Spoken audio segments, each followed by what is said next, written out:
இதை போன்ற ஒரு அருமையான உறவை நான் எங்கேயும் பார்த்ததில்லை. For me this is a family relationship, a loving relationship.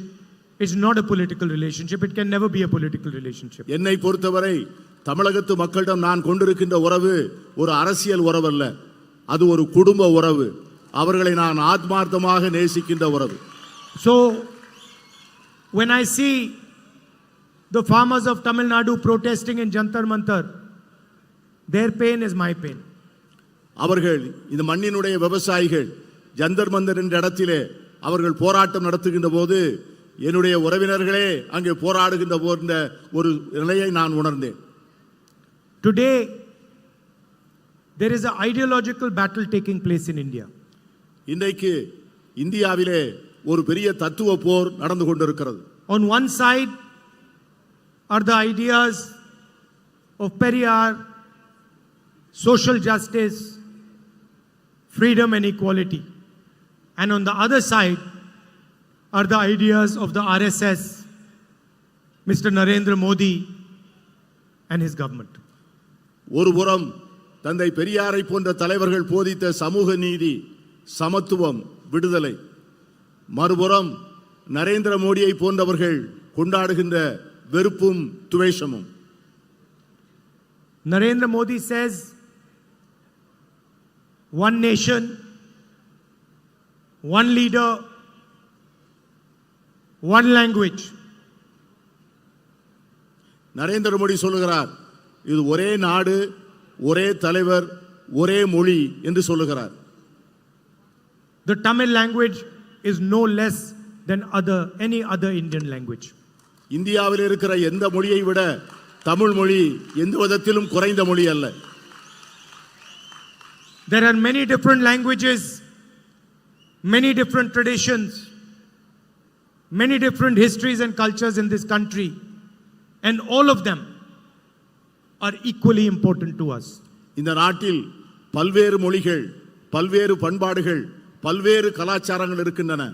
ஒரு கலாச்சாரத்தை விடவோ, ஒரு பண்பாட்டை விடவோ, ஒரு மொழியை விடவோ மற்றொரு மொழி, பண்பாடு, கலாச்சாரம் எந்த விதத்திலும் தாழ்ந்ததல்ல. Tamil is not just a language. It is the way the Tamil people understand themselves. Tamil என்பது ஒரு மொழி அல்ல. தமிழ் என்பது ஒவ்வொருவரும் தங்களை எப்படி புரிந்து கொள்கிறார்கள் என்கிற வாழ்க்கை முறை. And an attack on the Tamil language is an attack on the Tamil people, nothing less. Tamil மொழியின் மீது தொடுக்கப்படும் எந்த தாக்குதலும் தமிழர்கள் மீது தொடுக்கப்பட்ட தாக்குதலாகவே நான் பார்க்கிறேன். And so I have come here to tell you that for us, your language, your tradition, your history, these are most important for us and our politics.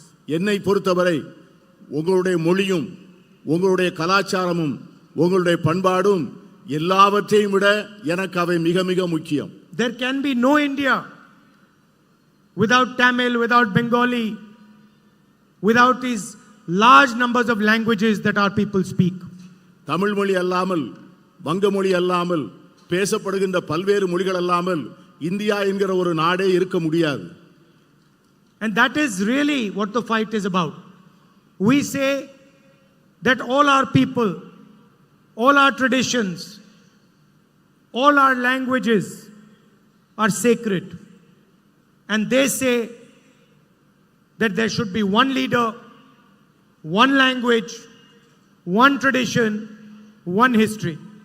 நம்மை பொறுத்தவரை இந்தியாவில் இருக்கிற எல்லாவித கலாச்சாரங்களும் பண்பாடும் மிக புனிதமானவைகள் என்று கருதுகிறோம்.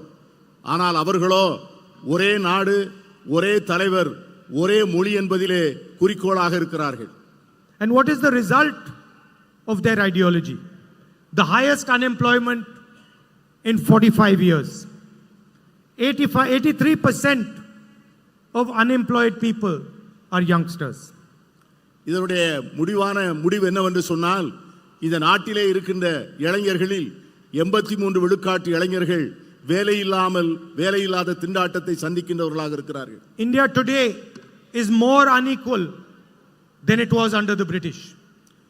பிரிட்டிஷார் இருந்த காலத்தை விட இப்பொழுது இருக்கிற இந்தியா சமச்சீரற்ற இந்தியாவாக இருக்கிறது. 21 Indians have the same amount of money that 70 crore Indian people have. இந்த நாட்டிலே 25 படிய பணக்காரர்கள் 70 விழுக்காடு மக்கள் 70 விழுக்காடு செல்வத்தை தங்கள் கைவசம் வைத்திருக்கிறார்கள். 30 Indian farmers kill themselves every single day. ஒவ்வொரு நாளும் 30 இந்திய விவசாயிகள் தற்கொலை செய்து கொள்கிறார்கள். And yet the Prime Minister is not ready to forgive their loans. ஆனால் இந்த நாட்டினுடைய பிரதமர் அவர்களுடைய கடன்களை தள்ளுபடி செய்ய தயாராக இல்லை. But he can give 16 lakh crores to the richest Indians by forgiving their loans.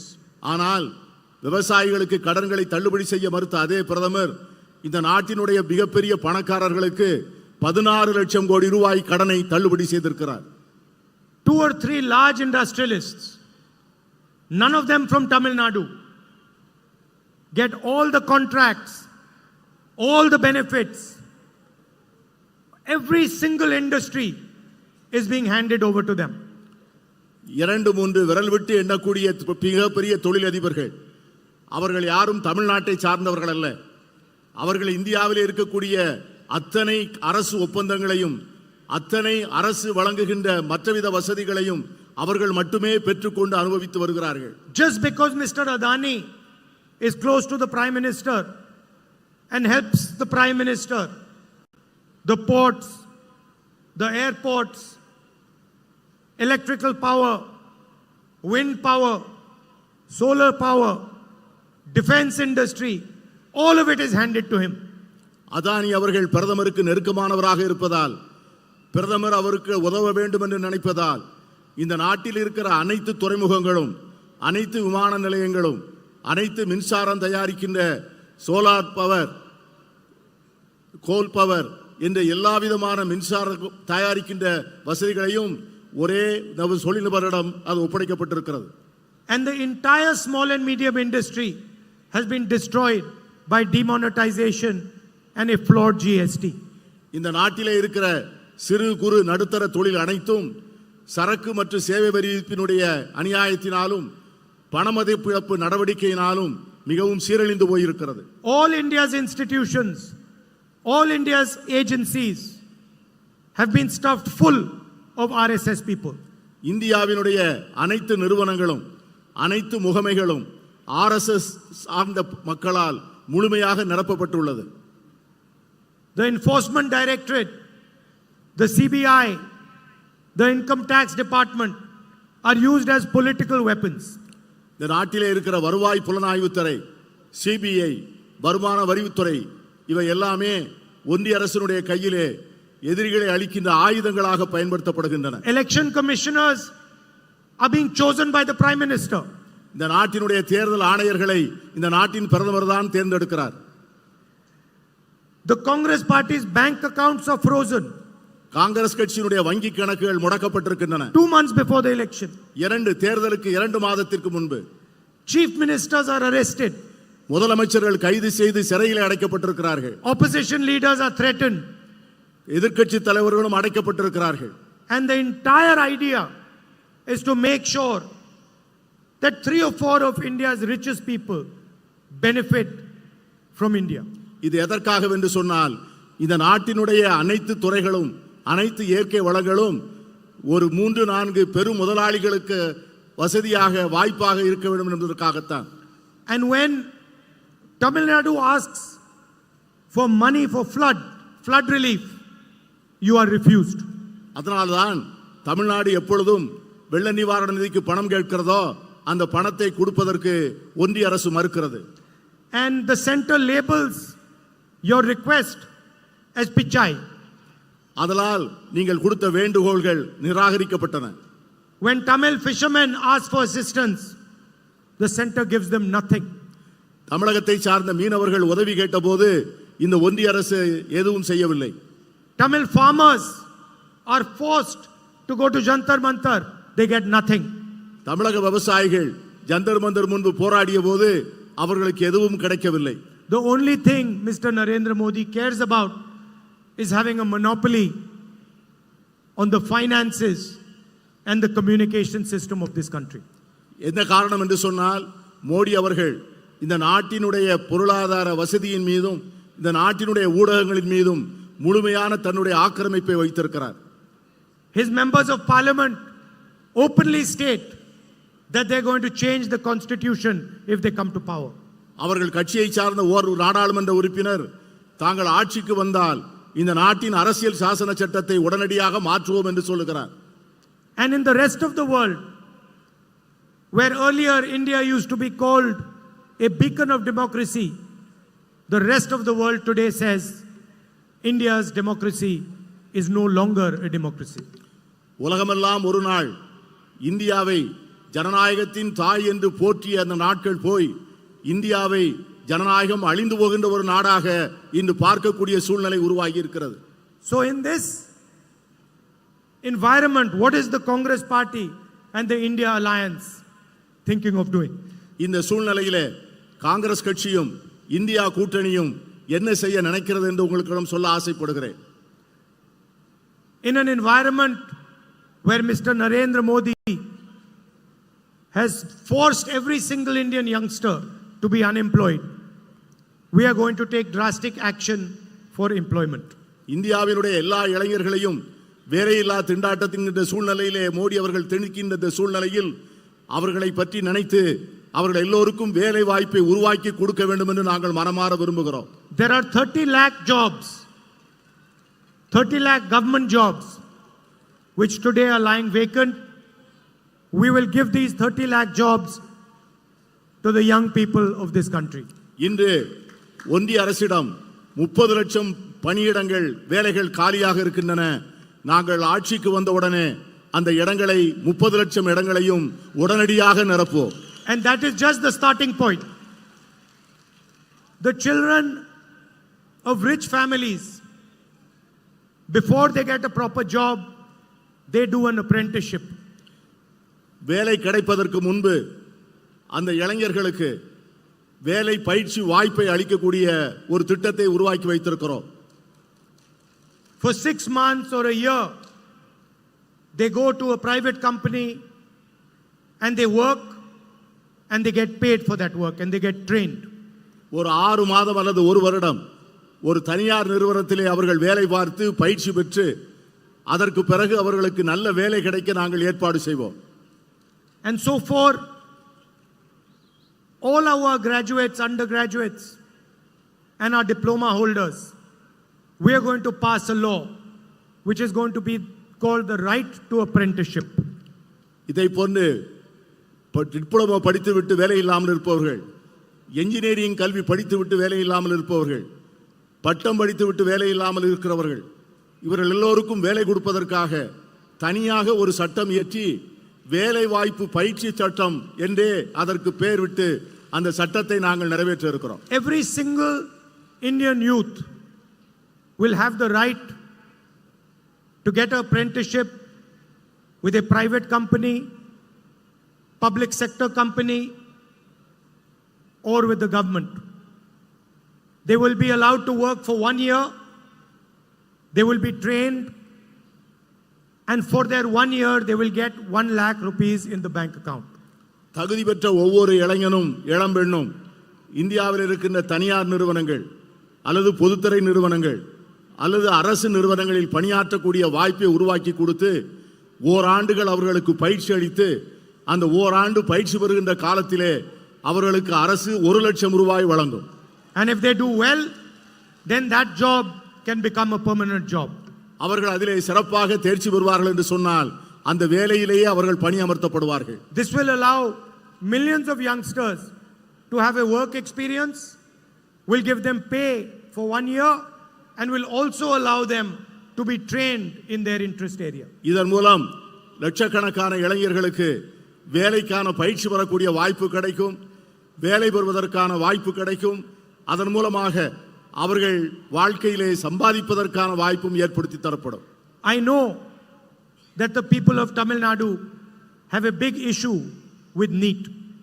தமிழ்நாட்டு மக்களுக்கு நீட் தேர்வு என்பது ஒரு மிகப்பெரிய பிரச்சனை.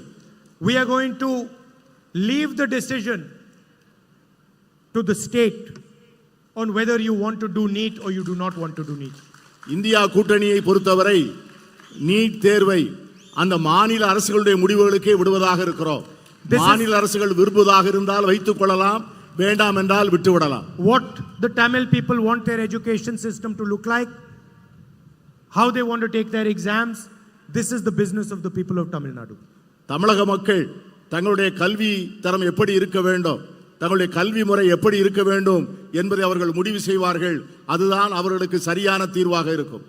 NEET is an anti-poor exam, and we are more than happy to allow you to take the decision on whether you want to take this exam or not. NEET தேர்வு என்பது ஏழை மக்களுக்கு எதிரானது. ஆகவே அதன் முடிவை நீங்களே எடுத்துக்கொள்வதிலே நாங்கள் மிக மகிழ்ச்சியோடு அதை ஏற்றுக்கொள்வோம். I remember when the Tamil farmers were protesting in Jantar Mantar in Delhi, and you've all seen millions of farmers protesting in the rest of the country.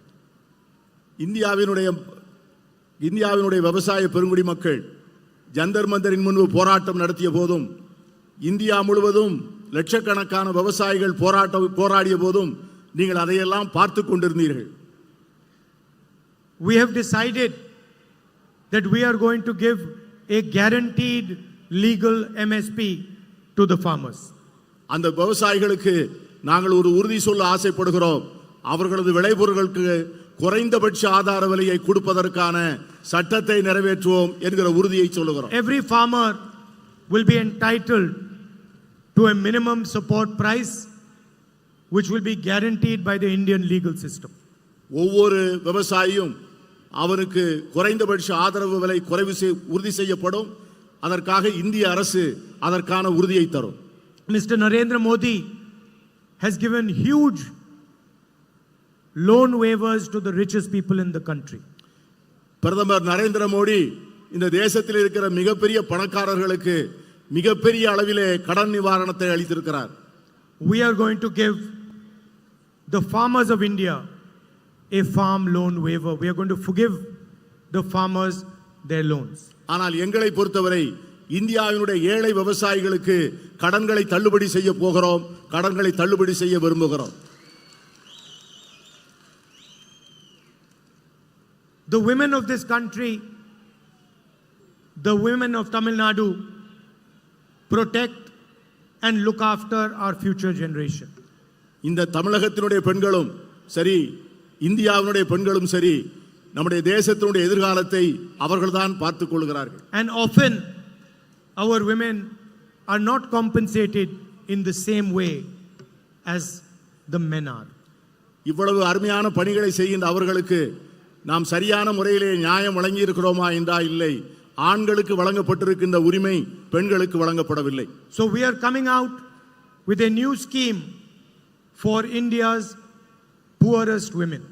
ஆகவே அதற்காக இந்தியாவில் இருக்கின்ற ஏழை பெண்களுக்காக ஒரு அருமையான திட்டத்தை அறிமுகம் செய்ய இருக்கிறோம். And this is for all families who are today living in poverty.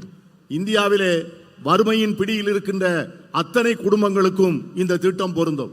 In each one of these poor families, one woman will be chosen, and the next government of India, the India Alliance government, is going to give that woman 1 lakh rupees every year in her bank account.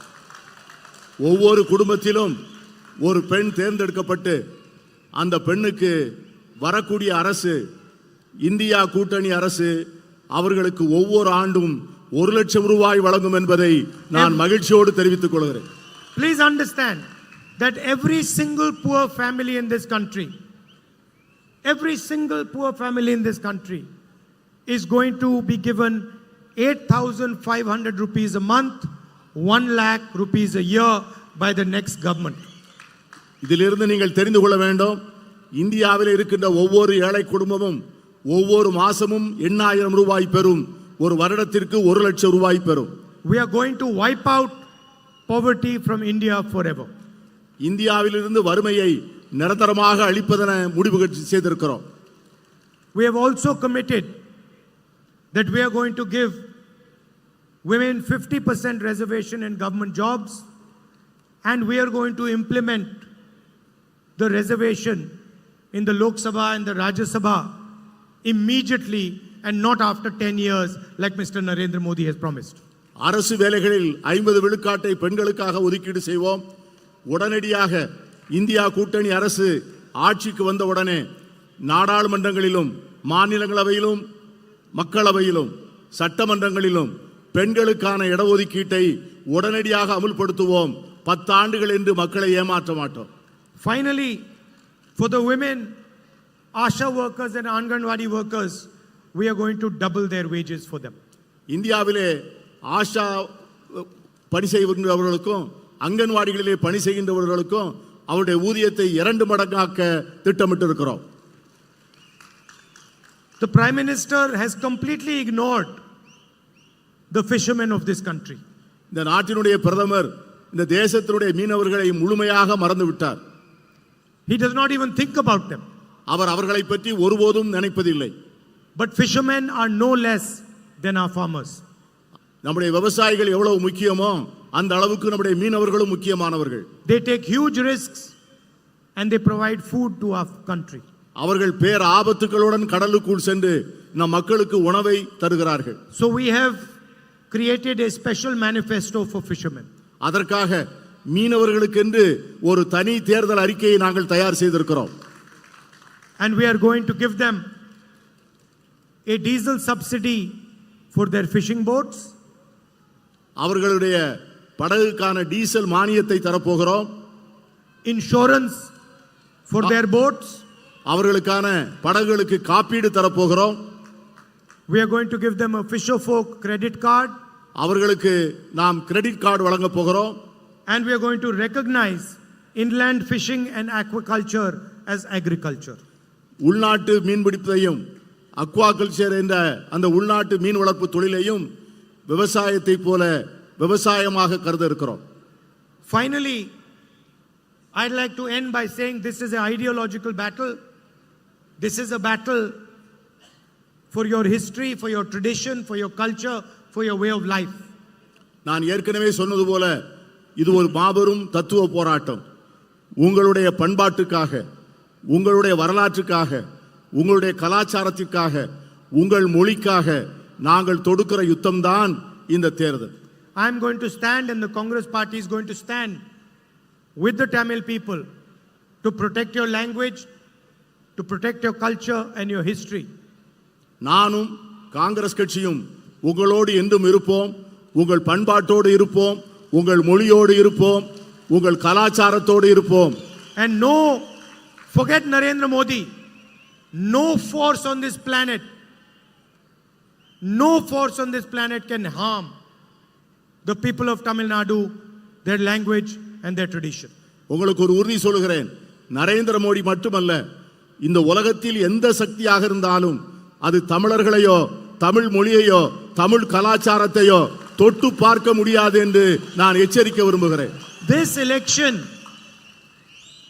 is being fought to save Indian democracy, and it is being fought to protect the Indian Constitution. இந்த தத்துவ போர் இந்தியாவின் ஜனநாயகத்தை பாதுகாப்பதற்காகவும் இந்திய அரசியல் சாசன சட்டத்தை பாதுகாப்பதற்காகவும் நாம் மேற்கொண்டிருக்கிற யுத்தம். And I am confident we are going to win this fight. நான் உறுதியாக சொல்கிறேன், நாம் இந்த போரில் வெற்றி பெறப் போகிறோம். I'd like to once again thank you for coming here and for all the love and affection you always shower on me. மீண்டும் ஒரு முறை நீங்கள் இங்கே வந்து உங்களுடைய அன்பை என்மேல் பொழிந்ததற்கு என் நெஞ்சம் நிறைந்த நன்றியை மீண்டும் ஒரு முறை சொல்ல ஆசைப்படுகிறேன். Thank you. வணக்கம். நன்றி, வணக்கம். 40க்கு 40 வெற்றி கூட்டணியின் சார்பில் மாண்புமிகு தங்கம் தென்னரசு அவர்கள் நன்றியுரையாற்றுவார்கள்.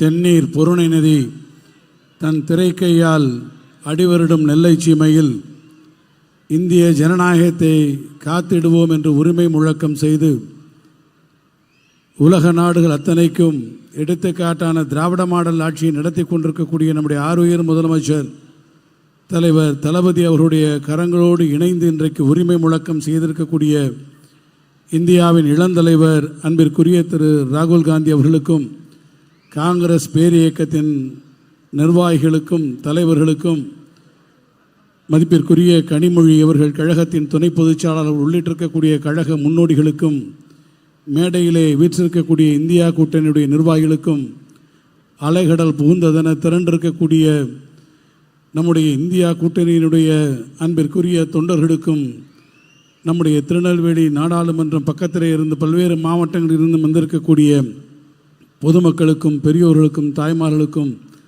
நிர்வாகிகள் அனைவருக்கும் நம்முடைய இந்தியா கூட்டணியின் பணிக்குழுவின் சார்பில் என் நெஞ்சார்ந்த நன்றியை தெரிவித்துக் கொள்கிறேன். நன்றி, வணக்கம்.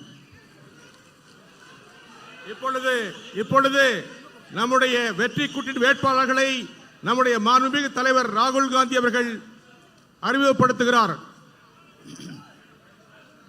திருமதி கனிமொழி அவர்கள், திரு ராபர்ட் புரூஸ் அவர்கள், திரு விஜய் வசந்த் அவர்கள்.